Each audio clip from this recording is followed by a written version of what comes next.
here. Okay, we do classes of a little bit of everything was involved with threads.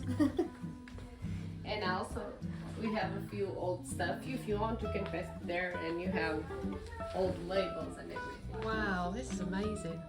Thank you. Oh, look.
And we still continue doing these by these colors here. Wow.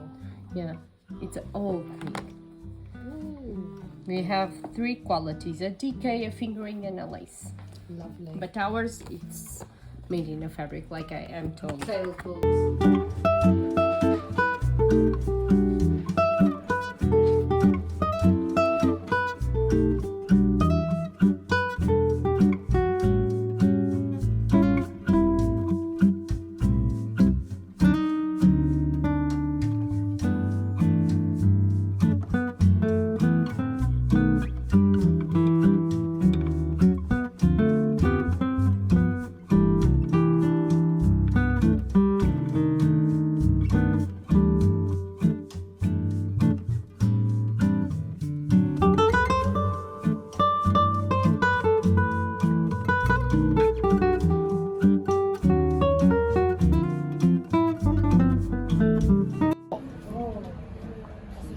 They used to be hand drawn, so not printed, which is really good.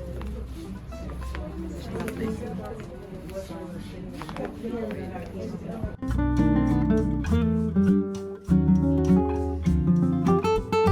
It's the same for not putting the thread here, around here, okay? It's go exactly the same way the Portuguese knitting, but it's a necklace.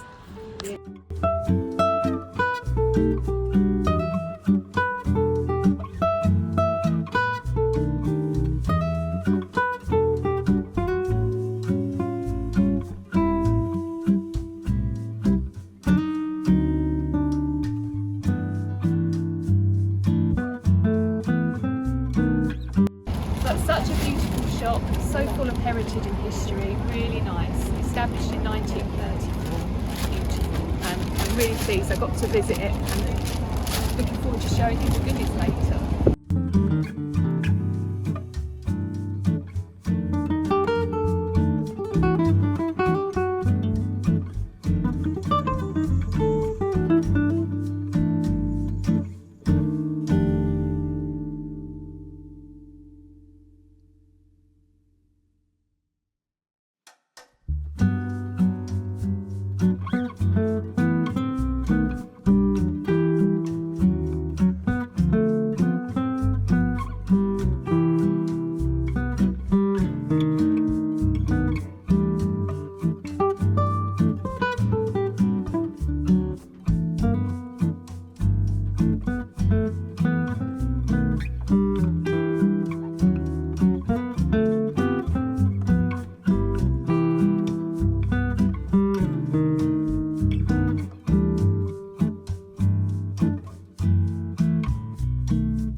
beautiful store. So as you can see, I had so much fun visiting them yarn shops. They were beautiful, and I felt so fortunate to be able to visit two, not one, but two yarn shops in Porto, which were just fantastic in themselves. They were so lovely, as you could see from the videos.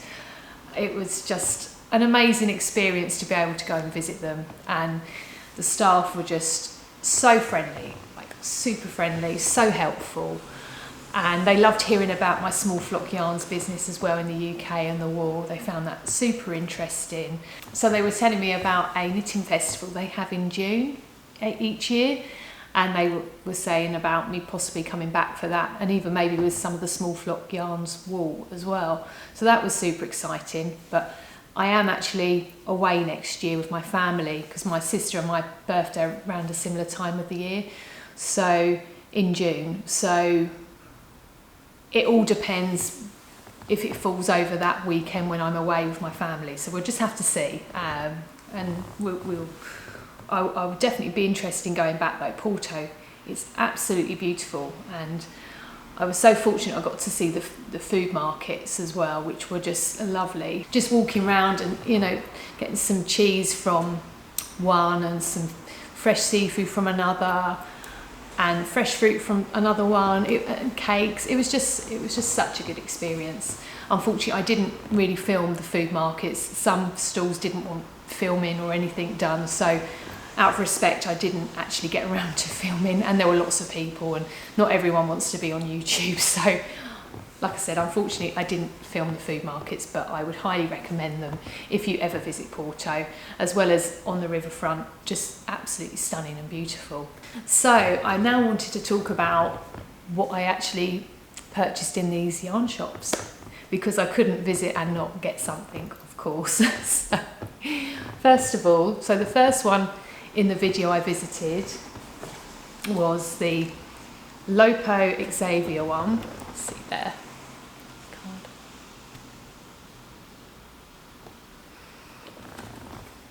And I was so lucky to go back in the shop there, and the lady was so helpful. Dorelia, her name is. I've probably pronounced that wrong, and I'm so sorry to you if you're watching this if I have. But she was so helpful. Loved talking about the history of the shop, because it did go back to 1934, I believe. So lovely history of that shop. It was just amazing. So while I bought in that yarn shop, you may have seen a little sneak preview earlier of what I actually ended up getting, because my husband filmed that part there. This is a bag we actually bought whilst on our trip from one of the souvenir shops. My husband really liked, because we had the chickens and everything on our small holding, he really likes the cockerel on that, so he got that. And the actual packaging I got from the Lopo Xavier shop was this one, the beautiful little vintage stamp on there, which is just lovely, with a little lady on there with the wool, which is really nice. So I bought these skeins of their own wool, which is Phoebus Porto. Obviously Porto is the area, which is 100% wool, and it's a 4-ply wool. So they had different weights in their own wool, as you might have seen in the video. They had lace weight, 4-ply and double knit as well. And they've kept the original labels from when they originally designed them. Let's see. Again, I think in the video I sort of showed the different labels, but they've kept them. They used to be originally printed by hand, but obviously they now get them professionally printed, and I love the little way the handwritten, the info of the dye lot and everything on there. So it's a wool produced predominantly for their wool shop. It's just one they had. So I really wanted to get something that they produce from their wool shop that you can't get anywhere else. So I really was drawn to these two colours. So I got 3 of the pink, like salmon pinky colours, and I also got 3 of the dark brown of these, as you can see there. So again, the lady was super helpful in telling me roughly what I'd need for a sweater. She said I'd need about 5 skeins, but I've actually bought 6 just to cover myself because I want to do a colour work project. I'm getting a real sort of 30s, 40s vibe with these colours. So I'm not entirely sure what I'm going to design yet, but I know it's going to be something, obviously colour work, and with that sort of maybe 70s does 40s or 30s kind of, maybe 40s kind of look. I'm really feeling that with these colours. And it's very smooth. It's a very smooth wool. It's almost got like a chainette ply. So it's 100% wool, and as far as I'm aware, it's Portuguese wool from their local sheep. And it's quite smooth. It's quite smooth. It's not scratchy. It's not super soft. It does have a slight hardness to it, almost like a cotton feel, I would say, in the texture. It almost feels like it could be cotton, but it's not. It is 100% wool. So anyway, I'm looking forward to swatching with that and having a little play. So one thing I knew I did want to get when I was in Portugal was a Portuguese knitting pin. Now you may wonder what that is if you've not heard of the Portuguese knitting technique, and the reason I sort of first learnt about it was when I'd picked up a Portuguese knitting book by Rosa Pomar, I believe is the name of the person that wrote the book, all about Portuguese knitting, that I picked up in Yak, which was a local knitting shop in Brighton a few years ago. I found it and I was really drawn to it. And the reason I was really drawn to the Portuguese knitting book is because actually my great-grandmother was Portuguese, so I do have that heritage in me of the Portuguese blood, and I do tan quite well, and I put that down to the Portuguese blood in me, I think. So yeah, I feel I had that connection with Portugal in a way. It's always been quite close to my heart, the country, because of the connection of it being in my family on my mum's side.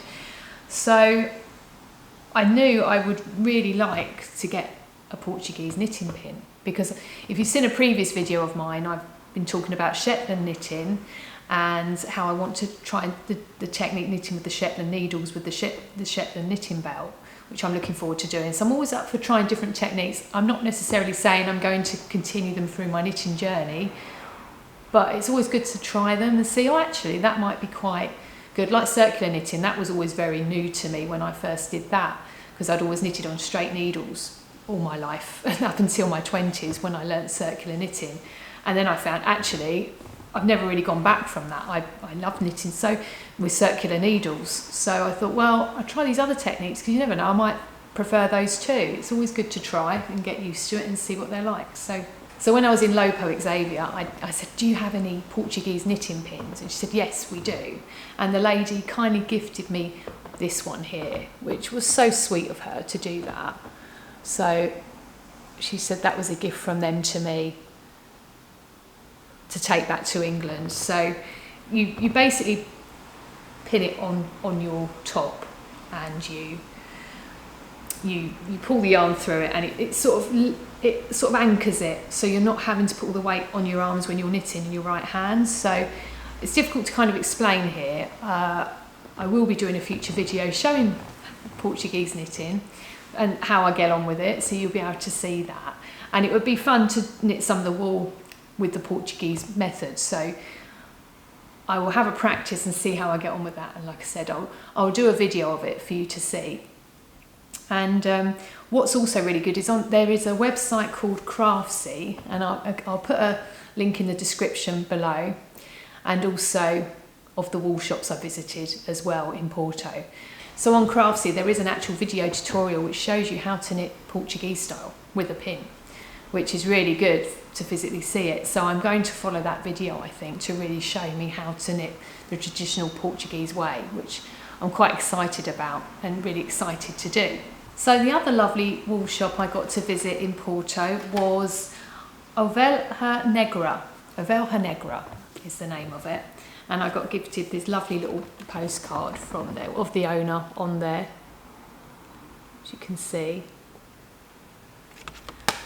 And again, it was just another beautiful shop. It was just so nicely laid out, and lovely walls and everything to choose from. It was just so nice. And again, you may have seen in the video what I was kind of drawn to and looking at.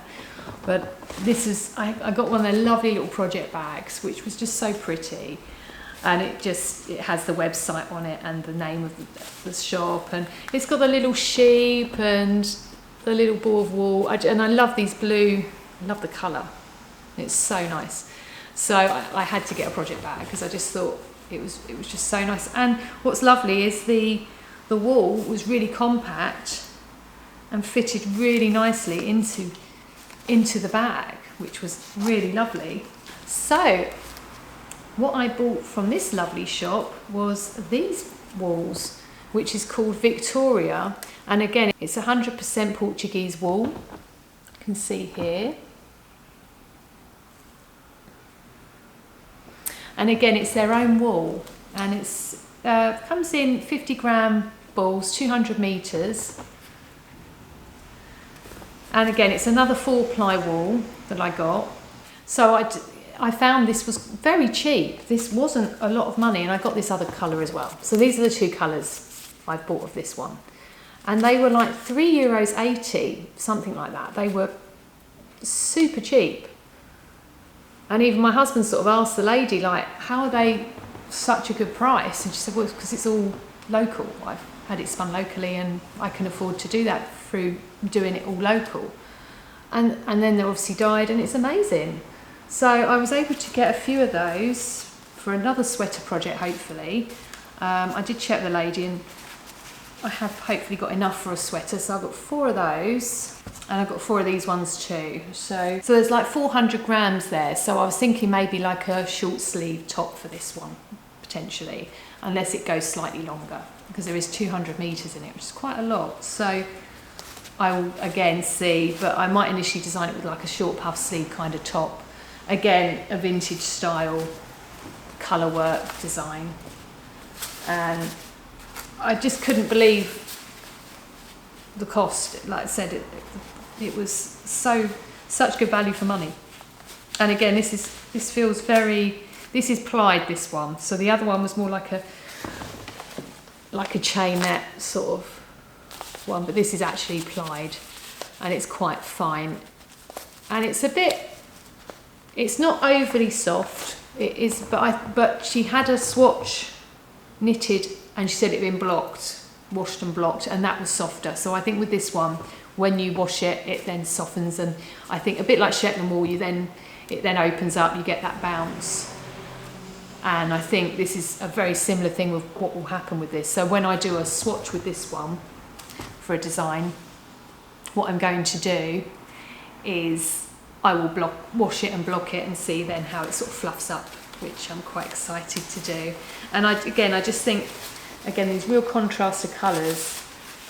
They had some lovely colours. I kept going for this sort of pinky purpley colour, but I just couldn't, with the other colours that were there, I couldn't make it work. I could sort of make it work, but like it just wasn't, I wasn't getting the colours to work in a 2 colour way that I'm after, rather than 3 colour way. I could have potentially done 3 colours, but again, at the time, I was just kind of drawn to just knitting with 2 colours.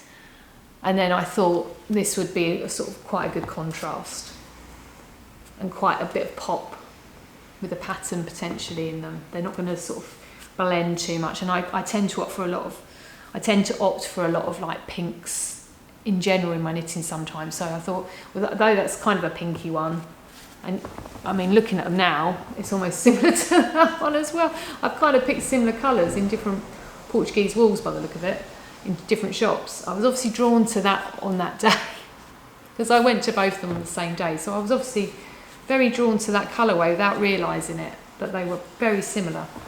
It's just I've picked 2 different contrasts. So anyway, that's fine, that's good. So yeah, it'd be interesting because they had greys as well, and I thought, well, I've got that in my own sort of small flock yarns, the grey. And then I was drawn to that in the mustard, and I thought, oh, I've designed quite a few things before in grey and mustard as well. So I just wanted to do something a little bit different. And what I also loved was just the way they've sort of hole punched this out. This cool flower with the sheep on the side. I don't know if you can see there. I just thought that was so cool, and that's what drew me to that ball band originally, was that design on it. I thought that was so much fun. You can see it all there. And then the lady who owns the shop explained to me that it was their actual wool that they have for their shop. So again, I just wanted to buy their wools. I'm not going to get anywhere else. So I also had to be quite disciplined with what I bought as well. It would have been easy to get carried away and buy more and more, but part of the EasyJet flight deal was hand luggage only. So we just took the maximum diameter bags you can take to put under your seats when flying, and packed quite minimal because I knew I need to allow for space for my knitting or potential purchases from the wool shop, but I had to also be mindful of what I could bring back in there. So that was just fine to be able to get back in my hand luggage to fly back with. So yeah, super excited with those. I did make some other purchases when I was out there. My husband bought me this lovely Portuguese sort of traditional necklace with a little flower, as you can see there, with the filigree or figurine, I don't know how to pronounce that, but it's the sort of lovely like lace sort of design they do in their traditional jewellery, which is lovely. And then this is one of their traditional sort of flowers they have, and I just really liked the style, and it reminded me of my dog Daisy with that sort of flower on there. It reminded me of a daisy in a way. So I thought that was really, really pretty.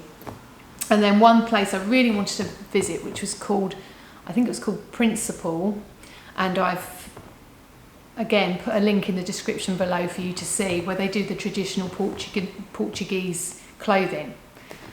And I've always wanted a Portuguese skirt. I don't know if it's because like my heritage, my great-grandmother being Portuguese, but I've always been drawn to them.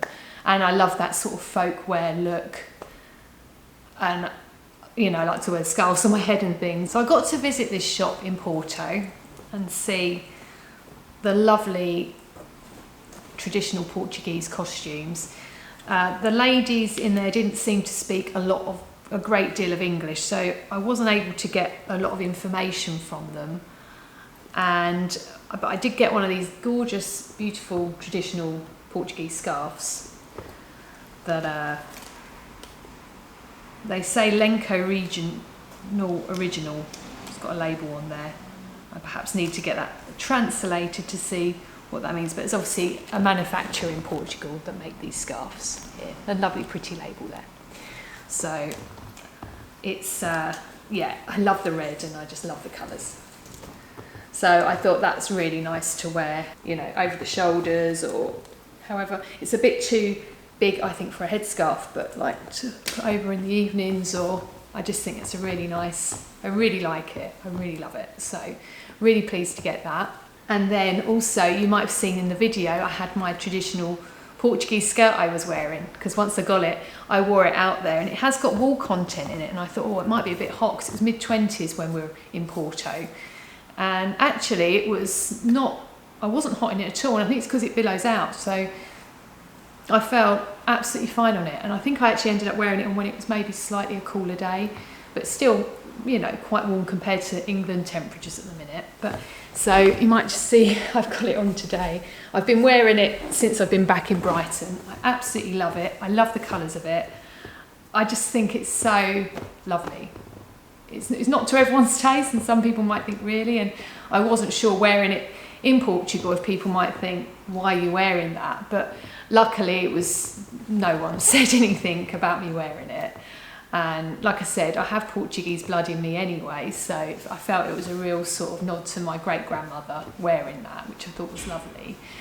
And when I went into the actual wool shop, the first one, the Lopo Xavier shop, the lady did say to me, oh, are you from Madeira, or, you know, your family or anyone from that region? And I said, oh, not that I'm aware of, particularly from Madeira. She said, oh, it's because the skirt you're wearing is traditional to the Madeira region with the patterns. I thought, oh, how interesting, because again, unfortunately, in the actual shop where I bought the skirt from, language was limited, and they didn't tell me the region this was from. I just assumed it was Porto because I was buying it in Porto, but obviously it was not, as I later discovered thanks to that helpful lady in the wool shop. And this particular skirt was hanging up on the wall as well, because they had a green one and a blue one, but I just wasn't feeling those colours for me. I was really drawn to the red. And so they were like, oh, well, in the best English, you know, they could speak, they'll go, well, we'll have to pull it down off the wall. And I was like, yeah, I know. So I tried one of the other ones on just to check the style of it before they did that, and then they had to sort of unpin it and take it down off the wall and bring it down to me to wear. But I'm glad they did, because I love it, and I've been wearing it sort of in the autumn here, or as the weather's turning now in Brighton, with sort of some leather knee-high boots, and a rain mac, and and like a black roll neck here. I can wear it with the t-shirt, you know, summer months, but I'm just loving it. I'm wearing it so much. It just brings back, it makes me smile every time I put it on. It just reminds me of my trip to Porto, like I said, my great grandmother, and it's just really lovely for me. But yeah, I love it. I absolutely love it. So overall, the trip was so much fun, so nice, lovely food, beautiful restaurants. Just spent the whole time we were there.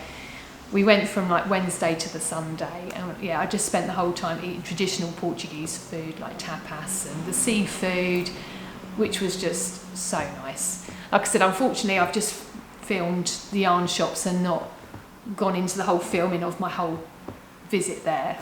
I just wanted to focus on this channel for the wool shops, really. So, but if you can get there, I would highly recommend it. If you're in the UK, it was super quick from Gatwick to fly. It was literally a couple of hours. You know, we were here in the morning and there within a few hours. And where we stayed was like a 15-minute taxi ride away, and it was really cheap in taxis. We used Uber predominantly over there, and it was like €11 from the airport to our hotel, and then our hotel was slightly out of the town centre, but the price reflected that. So if you wanted something more central, it would have cost a lot more money for the stay. If I was to do Porto again, I would maybe consider something a bit more central. But again, if we weren't feeling walking up a steep hill or anything like that, we were able just to call an Uber, you know, on the app, get an Uber, and it was like €4 up to the hotel. So again, it wasn't too expensive. And Ubers were always available, really easy to get there. So it was so easy, but I would recommend good walking shoes, because it's very cobbled paths. They could be quite slippery, so a good set of the right shoes I would highly recommend as well. So I hope you enjoyed seeing the wool shops that I visited, and maybe you've already visited them yourselves. Please comment below if you have and let me know your thoughts on them.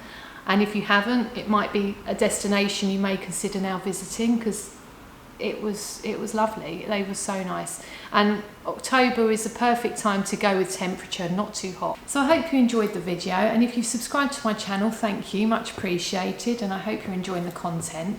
And if you haven't and you would like to see what I create with what I've bought in them yarn shops in Portugal, and also seeing me how I get on with the Portuguese style of knitting, then please feel free to click on the subscribe button below. And once again, thank you for watching.